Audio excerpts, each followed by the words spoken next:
2024-এর এটা লাস্ট গল্প পড়ছি, আর গল্পটা পাঠিয়েছে সুস্মিতা দে আমাকে হোয়াটসঅ্যাপে। আমি এখনো নিজে কিন্তু পড়িনি, এই তোমাদের সঙ্গেই আমারও পড়া হবে। ও দুটো গল্প পাঠিয়েছে, আমি আজকে একটা পড়ছি, পরে আবার আরেকটা নিশ্চয়ই শোনাবো।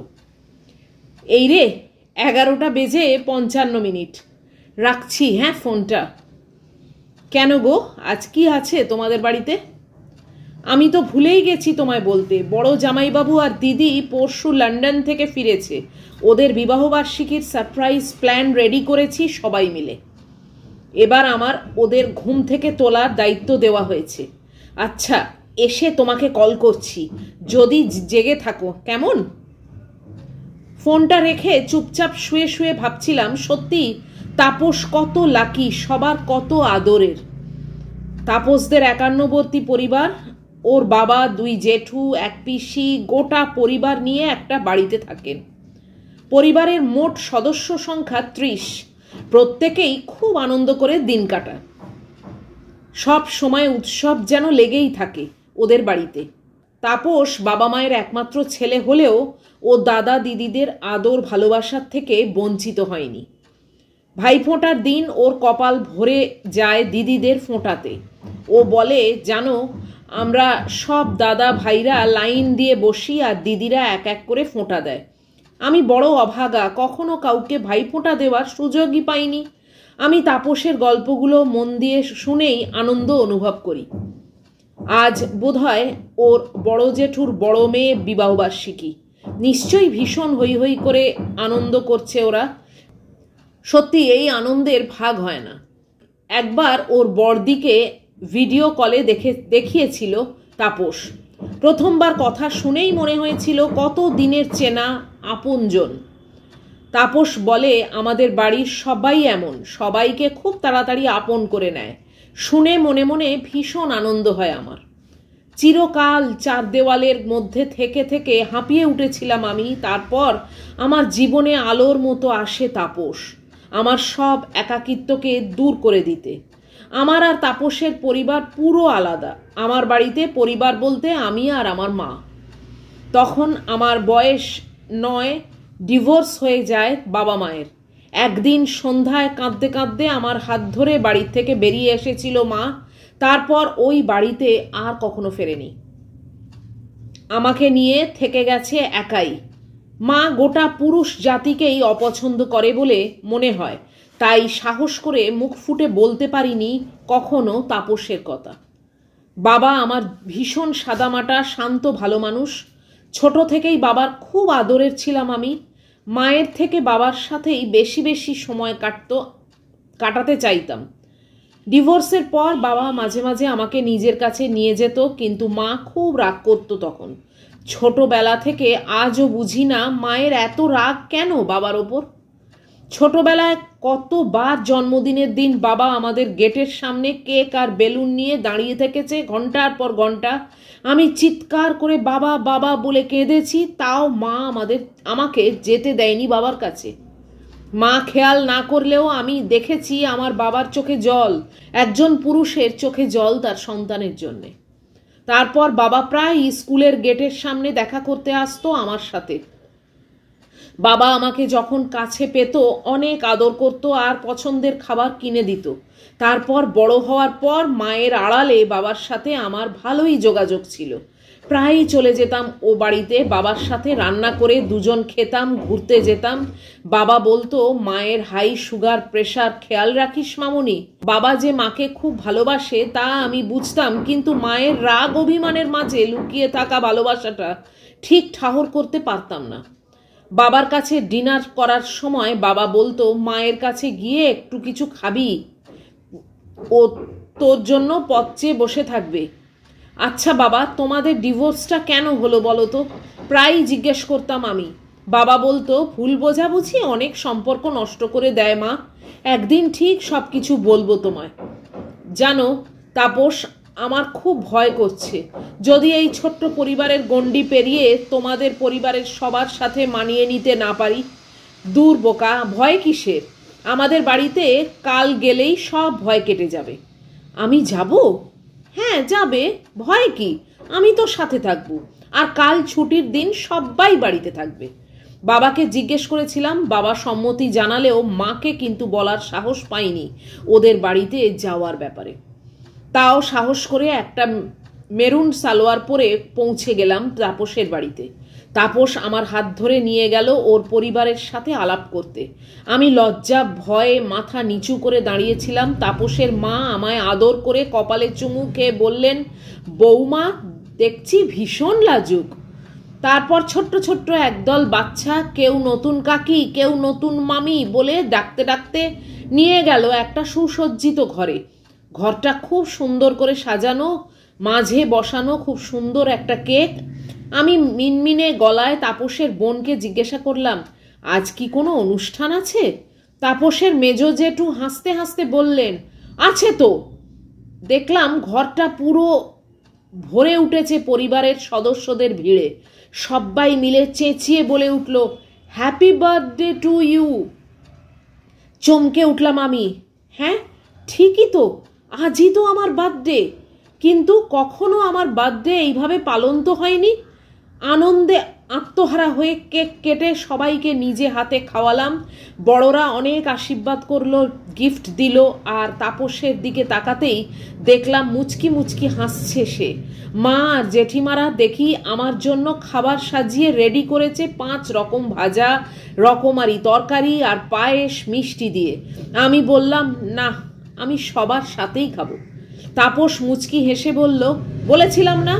সবার সাথে খেয়ে গল্পের আসর বসলো। বড় জেঠু বললেন, বাড়িতে কে কে আছে মা তোমার? আমি ভয়ে ভয়ে বললাম, মা আর আমি, বাবা মা আলাদা থাকেন। উনি ব্যাপারটা জানতেন না। দুঃখ পেয়ে মাথায় হাত বুলিয়ে বললেন, এ কথা বলার জন্য মন খারাপ করো না মা। একসাথে থাকতে গেলে মনোমালিন্য হয়, তবে সবসময় চেষ্টা করতে হয় সমস্যার সমাধানের। আমরা সবাই তো আছি, তোমার গোটা পরিবার। শুনেছি তুমি ভালো গান গাও, শোনাবে?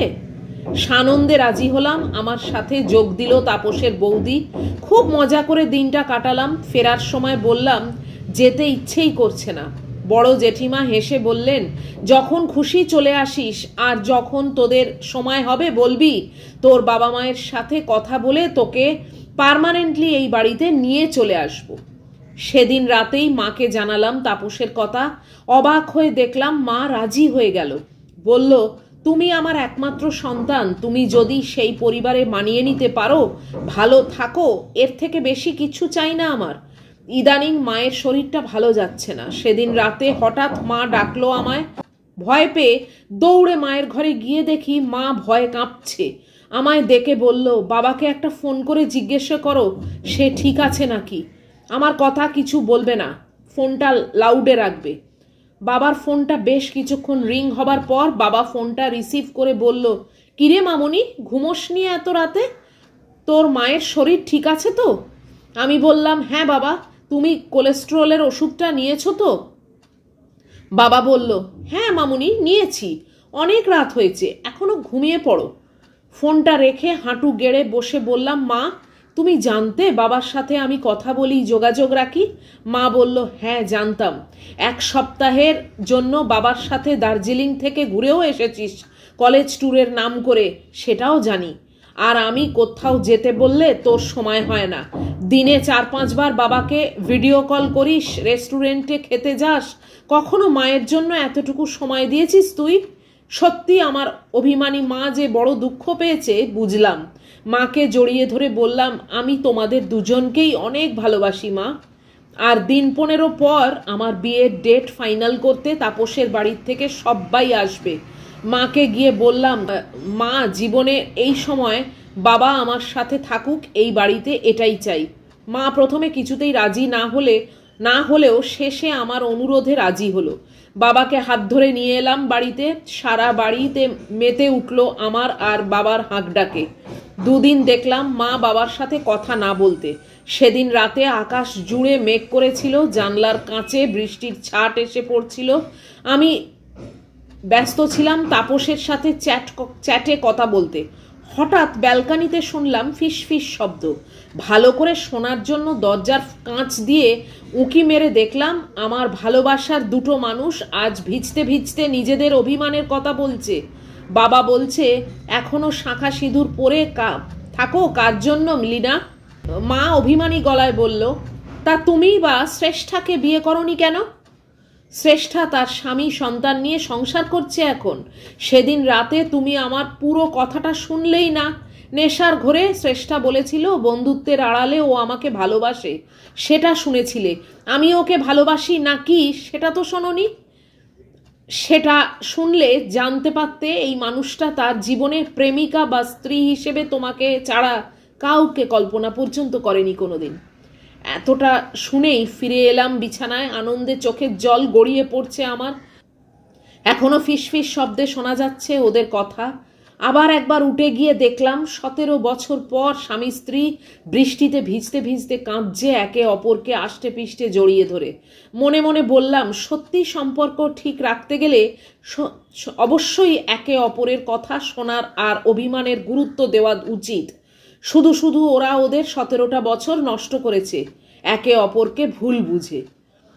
তাপসদের বাড়ির গুরুজনরা আজ এসেছেন আমাদের বাড়ি। আজ আমি ভীষণ খুশি। বাবা মায়ের মাঝখানে রাজকন্যার মতো বসে আছি।